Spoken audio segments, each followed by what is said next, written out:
Hi friends, ನಿಮ್ಮೆಲ್ಲರಿಗೂ ಕೂಡ ನಿಮ್ಮದೇ ಆಗಿರ್ತಕ್ಕಂಥ ಯೂಟ್ಯೂಬ್ ಚಾನಲ್ ಸ್ಟಡಿ ವಿತ್ ಪರಶುರಾಮ್ಗೆ ಸ್ವಾಗತ ಅಂತ ಹೇಳ್ತಾ 28/2/2026ಕ್ಕೆ SSLC ರಾಜ್ಯ ಮಟ್ಟದ ಸಮಾಜ ವಿಜ್ಞಾನ ಪೂರ್ವ ಸಿದ್ಧತಾ ಪರೀಕ್ಷೆ 3ಅನ್ನು ನೋಡಿದ್ದೀವಿ. ಇದು ತುಂಬ ಮೋಸ್ಟ್ ಇಂಪಾರ್ಟೆಂಟ್ ಆಗಿರ್ತಕ್ಕಂಥ ಪ್ರಶ್ನೆ ಪತ್ರಿಕೆ ಇತ್ತು. ಸೊ ನೋಡೋಣ, ಖಂಡಿತ ಮೋಸ್ಟ್ ಇಂಪಾರ್ಟೆಂಟ್ ಆಗಿರ್ತಕ್ಕಂಥ ಪ್ರಶ್ನೆ ಪತ್ರಿಕೆ ಕೀ ಉತ್ತರ. ಇದು ನಿಮ್ಮ ಆ್ಯನ್ಯುವಲ್ ಎಕ್ಸಾಮ್ಗೂ ಕೂಡ ತುಂಬಾ ಯೂಸ್ ಆಗ್ತದೆ. ಫಸ್ಟ್ ಒನ್, ಬ್ರಿಟಿಷ್ ಭಾರತದಲ್ಲಿ ಇಂಗ್ಲೀಷ್ ಶಿಕ್ಷಣಕ್ಕೆ ತಳಹದಿಯಾಗಿರ್ತಕ್ಕಂಥ ವರದಿ ಯಾವುದು ಅಂತ ಕೇಳಿದ್ದಾರೆ. ಸೊ ನಿಮ್ಮೆಲ್ಲರಿಗೂ ಕೂಡ ಗೊತ್ತಿರತಕ್ಕಂಥದ್ದೇ ವರದಿ ಯಾವುದಪ್ಪ ಅಂತಂದರೆ ಅದು ಮೆಕಾಲೆ ವರದಿ. ಸೊ ಮೆಕಾಲೆ ವರದಿ is the exactly right answer ಅಂತ ಇತ್ತು. ಮುಂದಿನ ಪ್ರಶ್ನೆ ಸೆಕೆಂಡ್ ಒನ್ ಇತ್ತು, 1917ರಲ್ಲಿ ಸಮಾಜವಾದಿ ಕ್ರಾಂತಿ ಯಾವ ದೇಶದಲ್ಲಿ ಸಂಭವಿಸಿತು ಅಂತ ಕೇಳಿದ್ದಾರೆ. ಸೊ ಬಂದುಬಿಟ್ಟು ಏನಪ್ಪ ಅಂದರೆ Russia is the right answer. ಇನ್ನು ವಿಶ್ವ ವ್ಯಾಪಾರ ಮತ್ತು ವಾಣಿಜ್ಯದ ತೃತೀಯ ಆಧಾರ ಸ್ತಂಭ ಅಂತ ಯಾವುದಕ್ಕೆ ಕರಿತೀವಿ? ವಿಶ್ವ ವ್ಯಾಪಾರ ಸಂಘಟನೆ. ಮಾನವ ಕುಲ ತಾನೊಂದೇ ಒಲಂ ಅಂತ ಯಾರು ಹೇಳಿದ್ದಾರೆ? ಪಂಪ ಹೇಳಿರೋದು. ಕೇರಳದಲ್ಲಿ ಮೌನ ಕಣಿವೆ ಏಕೆ ಆರಂಭಿಸಿದರು? ಆಪ್ಷನ್ ಎ, ಪರಿಸರ ಮತ್ತು ಜೀವ ವೈವಿಧ್ಯದ ರಕ್ಷಣೆಗಾಗಿ. ಕರ್ನಾಟಕದಲ್ಲಿ ಏಪ್ರಿಲ್ ಮೇ ತಿಂಗಳಿನಲ್ಲಿ ಬೀಳ್ತಕ್ಕಂಥ ಪರಿಸರ ಮಳೆಗೆ ಕಾಫಿ ತುಂತುರು ಅಂತೀವಿ. ಭಾರತದ ನೈಜ ಅಭಿವೃದ್ಧಿ ಅಂದರೆ ಅದು ಗ್ರಾಮಗಳ ಅಭಿವೃದ್ಧಿ ಅಂತ ಹೇಳಿದವರೇ ಮಹಾತ್ಮ ಗಾಂಧೀಜಿ. ಇನ್ನು ಬ್ಯಾಂಕುಗಳ ಬ್ಯಾಂಕ್ ಅಂತ ಯಾವುದಕ್ಕೆ ಕರಿತೀವಿ? Reserve bank of India is the right answer. ಒಂದು ವಾಕ್ಯದಲ್ಲಿ ಹಲಗಲಿ ಬೇಡರು ಬ್ರಿಟಿಷರ ವಿರುದ್ಧ ಏಕೆ ದಂಗೆ ಎದ್ದರು ಅಂತ ಕೇಳಿದ್ದಾರೆ. ಸೊ ಬ್ರಿಟಿಷರು ಜಾರಿಗೆ ತಂದ ನಿಶಸ್ತ್ರೀಕರಣದ ಕಾಯ್ದೆ ಜಾರಿಗೆ ವಿರುದ್ಧ ಅಂತ ಬರೀಬೇಕು. ರಾಷ್ಟ್ರಸಂಘ ಏಕೆ ಸ್ಥಾಪಿಸಿದರು? ಜಾಗತಿಕ ಶಾಂತಿ ಮತ್ತು ಸಂಭವನೀಯ ಯುದ್ಧವನ್ನು ತಡೆಯಲು. ಅಂತಾರಾಷ್ಟ್ರೀಯ ನ್ಯಾಯಾಲಯದ ಕೇಂದ್ರ ಕಚೇರಿ ಎಲ್ಲಿದೆ? ಹೇಗ್ನಲ್ಲಿ. ಅಪಿಕೋ ಚಳವಳಿ ಎಲ್ಲಿ ನಡೆಯಿತು? ಉತ್ತರ ಕನ್ನಡದ ಸಲ್ಯಾನಿ. ಸಮೂಹ ಮಾಧ್ಯಮ ಎಂದರೇನು? ಎಲ್ಲ ಜನರನ್ನು ತಲುಪುವ ಸಂಪರ್ಕ ಮಾಧ್ಯಮವೇ ಸಮೂಹ ಮಾಧ್ಯಮ. ಇಸ್ರೋದ ಪ್ರಥಮ ಅಧ್ಯಕ್ಷರು ಡಾಕ್ಟರ್ ವಿಕ್ರಮ್ ಸಾರಾಭಾಯಿ. ಉಳಿತಾಯ ಆಯವ್ಯಯ ಅಂದ್ರೇನು ಅಂತ ಕೇಳಿದರು. ಆಯವ್ಯಯ ಪತ್ರದಲ್ಲಿ ಸರ್ಕಾರದ ಆದಾಯ ಸರ್ಕಾರದ ವೆಚ್ಚಕ್ಕಿಂತ ಹೆಚ್ಚಾಗಿದ್ದರೆ ಅದನ್ನೇ ಉಳಿತಾಯ ಆಯವ್ಯಯ ಅಂತಲೇ ಕರೆಯೋದು. ಉದ್ಯಮಗಾರಿಕೆ ಎಂದರೇನು? It's A very important. ಉದ್ಯಮಿ ತನ್ನ ಉದ್ಯಮವನ್ನು ಸ್ಥಾಪಿಸಲು ಕೈಗೊಳ್ಳುವ ಕ್ರಿಯೆ. 2 ಮಾರ್ಕರ್. ಕೇಂದ್ರ ಲೋಕಸೇವಾ ಆಯೋಗದ ಕಾರ್ಯಗಳು. ಇದು 320ನೇ ವಿಧಿಯನ್ವಯ ಸ್ಥಾಪನೆಯಾಗಿದೆ. ಕೇಂದ್ರ ಸರ್ಕಾರದ ಎ ಮತ್ತು ಬಿ ವೃಂದದ ಹುದ್ದೆಗಳಿಗೆ ಪರೀಕ್ಷೆ. ನೇರ ನೇಮಕಾತಿಗೆ ವ್ಯಕ್ತಿತ್ವದ ಪರೀಕ್ಷೆ. ಬಡ್ತಿ ಮತ್ತು ವರ್ಗಾವಣೆಗಳ ಬಗ್ಗೆ ಸರ್ಕಾರಕ್ಕೆ ಸಲಹೆ. ಅಧಿಕಾರಿಗಳ ದುರ್ವರ್ತನೆ ಮತ್ತು ಶಿಸ್ತು ಕ್ರಮಕ್ಕೆ ಸಲಹೆ. ರಾಷ್ಟ್ರಾಧ್ಯಕ್ಷರ ಸೂಚನೆಯಂತೆ ಸಲಹೆಯನ್ನು ನೀಡ್ತದೆ. ನೆಕ್ಸ್ಟ್ ಅದರಲ್ಲಿ ಆರಿತ್ತು, ಆಹಾರ ಮತ್ತು ಕೃಷಿ ಸಂಸ್ಥೆಯ ಉದ್ದೇಶಗಳು.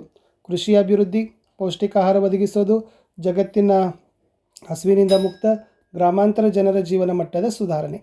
ಇನ್ನು ಬಾಲಕಾರ್ಮಿಕ ಸಮಸ್ಯೆಗೆ ಕಾರಣಗಳು: ಕಡು ಬಡತನ, ಕೌಟುಂಬಿಕ ಕಲಹ, ವಿಚ್ಛೇದನ, ಕೌಟುಂಬಿಕ ಹಿಂಸೆ, ಲಾಭಕೋರತನ, ಅನಕ್ಷರತೆ ಮತ್ತು ಮಕ್ಕಳ ಅಪಹರಣ.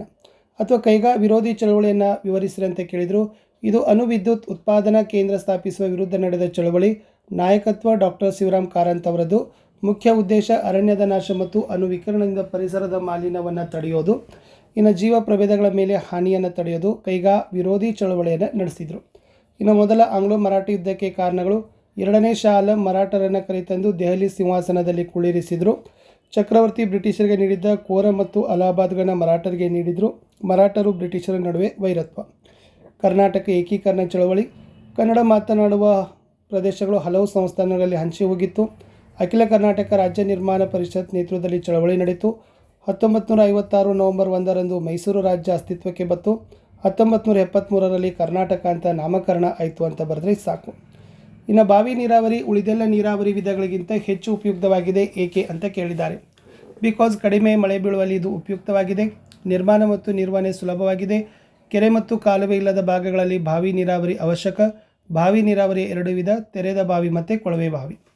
ಇನ್ನು ತೋಟಗಾರಿಕೆ ಮತ್ತು ಪುಷ್ಪ ಬೇಸಾಯಗಳು ಭಾರತೀಯರ ರೈತರ ಅಭಿವೃದ್ಧಿಗೆ ಸಹಾಯಕ ಹೇಗೆ? ಸೊ ಅದು ಭೂಸ್ವರೂಪ, ವಾಯುಗುಣ, ಮಣ್ಣು, ನೀರಾವರಿ, ಕಾರ್ಮಿಕರು, ಮಾರುಕಟ್ಟೆ ಮತ್ತು ಸರ್ಕಾರದ ಉತ್ತೇಜನ ಅಂತ ಪಾಯಿಂಟ್ಸನ್ನು ಬರೀಬೇಕಿತ್ತು. ಇನ್ನು ಹಸಿರು ಕ್ರಾಂತಿಯ ಪರಿಣಾಮದಿಂದ ಕೃಷಿ ಉತ್ಪನ್ನಗಳ ಹೆಚ್ಚಳದಿಂದ ಉಂಟಾದ ಸಮಸ್ಯೆಗಳು ಅಂತ ಕೇಳಿದರು. ಸೊ ಕೃಷಿ ಮಾರುಕಟ್ಟೆ ಸುಧಾರಣೆ, ಉತ್ಪನ್ನದ ಸಂಸ್ಕರಣೆ, ವಿವಿಧ ಉತ್ಪನ್ನಗಳ ತಯಾರಿಕೆ, ಉತ್ಪನ್ನಗಳ ಸಂಗ್ರಹಣಕ್ಕಾಗಿ ಉಗ್ರಾಣ ಮತ್ತು ಶೈತ್ಯಾಗಾರಗಳ ನಿರ್ಮಾಣ ಅಂತಕ್ಕದ್ದನ್ನು ಬರೆದ್ರೆ ಸೊ ನಿಮ್ಮ ಉತ್ತರ ಏನಾಗ್ತದಪ್ಪ ಅಂದರೆ ಕಂಪ್ಲೀಟ್ ಆಗ್ತದೆ. ಇನ್ನು ಇನ್ನೊಂದು ಏನು ಕೇಳಿದ್ರು, ಗ್ರಾಹಕರ ಶೋಷಣೆಗೆ ಕಾರಣಗಳು.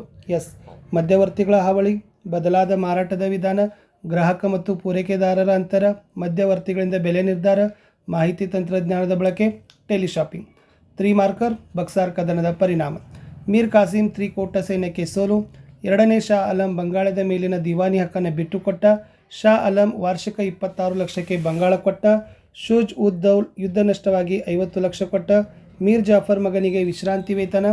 ಬಂಗಾಳದಲ್ಲಿ ಬ್ರಿಟಿಷರ ವಶ. ಬಂಗಾಳದಲ್ಲಿ ದ್ವಿಪ್ರಭುತ್ವ ಜಾರಿ ಅಂತ ಬರೆದ್ರೆ ಸಾಕು. ಇನ್ನು ಬ್ರಿಟಿಷ್ ಭೂಕಂದಾಯ ಪದ್ಧತಿಯಿಂದ ಭಾರತೀಯ ರೈತರ ಮೇಲಾದ ಪರಿಣಾಮಗಳು. ಎಸ್, ಜಮೀನ್ದಾರ್ ವರ್ಗ ಸೃಷ್ಟಿ, ರೈತರು ಶೋಷಣೆಗೆ ಒಳಗಾದರು, ರೈತರು ನಿರ್ಗತಿಕರಾದರು, ಭೂಮಿ ಮಾರಾಟದ ವಸ್ತು, ಭೂಮಿಯನ್ನು ಪರಭಾರೆ ಮಾಡಿದರು, ಕೃಷಿ ವಾಣಿಜ್ಯೀಕರಣ, ಹಣದ ಲೇವಾದೇವಿಗಾರರು ಬಲಿಷ್ಠರಾಗಿ ಹೋದರು. ಇನ್ನು ಇತ್ತೀಚಿನ ವರ್ಷಗಳಲ್ಲಿ ಅರಣ್ಯ ಪ್ರದೇಶ ಕಡಿಮೆಯಾಗುತ್ತಿವೆ ಏಕೆ ಅಂತ ಕೇಳಿದರು. ಕಾಡ್ಗಿಚ್ಚು, ಮರಗಳಿಗೆ ರೋಗ, ಕೃಷಿ ವಿಸ್ತರಣೆ, ಹೈನುಗಾರಿಕೆ, ರಸ್ತೆ ಮತ್ತು ರೈಲು ಮಾರ್ಗ, ನೀರಾವರಿ ಯೋಜನೆ, ಗಣಿಗಾರಿಕೆ. ಇನ್ನು ಸಂಪರ್ಕದ ಪ್ರಾಮುಖ್ಯತೆ ಕೇಳಿದ್ದಾರೆ. ಜನರಿಗೆ ದೇಶದ ಮಾಹಿತಿ ತಿಳಿಸ್ತದ, ಸರ್ಕಾರದ ನೀತಿ ನಿಯಮ ತಿಳಿಸ್ತದ. ಎಸ್, ಕೃಷಿ ಕೈಗಾರಿಕೆ ಬಗ್ಗೆ ಮಾಹಿತಿ ಕೊಡ್ತದ, ವಾಣಿಜ್ಯ ವ್ಯಾಪಾರ ಅಭಿವೃದ್ಧಿಗೆ ಸಹಾಯಕ, ದೇಶದ ಒಗ್ಗಟ್ಟು ಏಕತೆ ಸ್ಥಿರತೆ ಕಾಪಾಡ್ತದ, ನೈಸರ್ಗಿಕ ವಿಕೋಪಗಳ ಬಗ್ಗೆ ಮಾಹಿತಿಯನ್ನು ಕೊಡ್ತದೆ. ಇನ್ನು ಅಧಿಕಾರ ವಿಕೇಂದ್ರೀಕರಣವು ಗಾಂಧೀಜಿಯವರ ಗ್ರಾಮ ಸ್ವರಾಜ್ಯ ಕಲ್ಪನೆಯನ್ನು ಎತ್ತಿ ಹಿಡಿತದೆ ಹೇಗೆ ಅಂತ ಕೇಳಿದರು.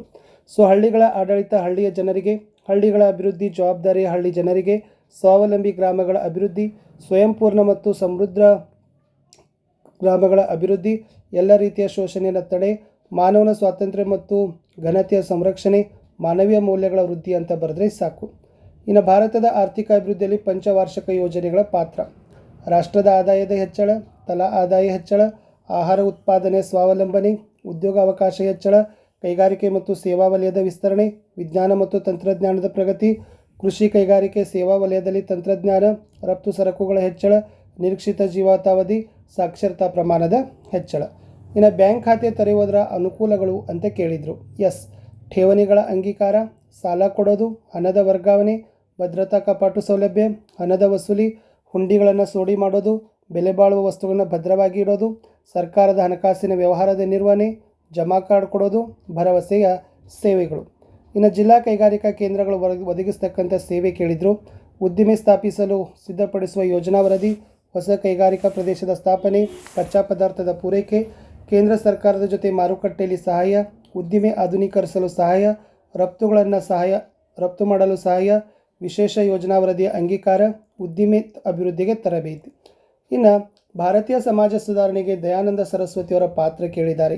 ವಿಗ್ರಹಾರಾಧನೆ ಖಂಡನೆ, ಜಾತಿ ಪದ್ಧತಿ ವಿರೋಧ, ಅರ್ಥಹೀನ ಆಚರಣೆ ತಿರಸ್ಕಾರ, ವಿಧವಾ ವಿವಾಹ ಪ್ರೋತ್ಸಾಹ, ಸ್ವದೇಶಿ ವಸ್ತುಗಳ ಬಳಕೆಗೆ ಕರೆ, ಭಾರತೀಯರಿಗೆ ಭಾರತ, ವೇದಗಳಿಗೆ ಹಿಂತಿರುಗಿ, ಶುದ್ಧಿ ಚಳವಳಿ, ಸ್ವರಾಜ್ಯ ಮತ್ತು ಸ್ವಧರ್ಮ, ಸತ್ಯಾರ್ಥ ಪ್ರಕಾಶ ಪುಸ್ತಕವನ್ನು ಬರೀತಾರೆ.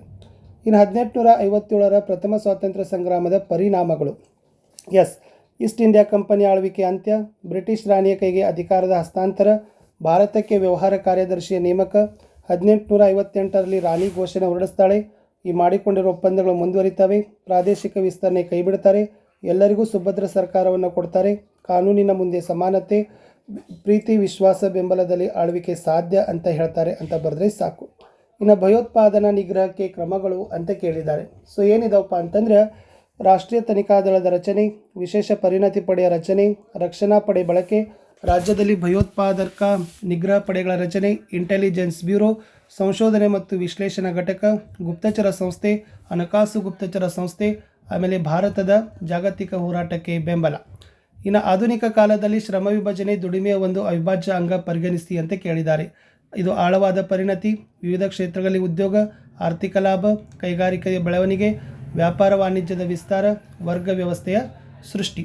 ಇನ್ನು ಚಂಡಮಾರುತಗಳಿಂದ ಉಂಟಾಗುವ ದುಷ್ಪರಿಣಾಮಗಳನ್ನು ತೆಗೆದುಕೊಳ್ಳುವ ಮುನ್ನೆಚ್ಚರಿಕಾ ಕ್ರಮಗಳು ಅಂತ ಕೇಳಿದ್ದಾರೆ.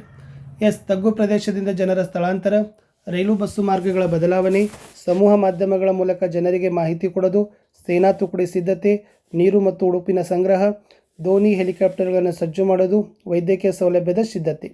ಇನ್ನು 8th ವಾಕ್ಯ ನೋಡಿ. 18ನೇ ಶತಮಾನವನ್ನು ರಾಜಕೀಯ ಸಮಸ್ಯೆಗಳ ಶತಮಾನ ಅಂತಲೇ ಏಕೆ ಕರೀತಾರೆ?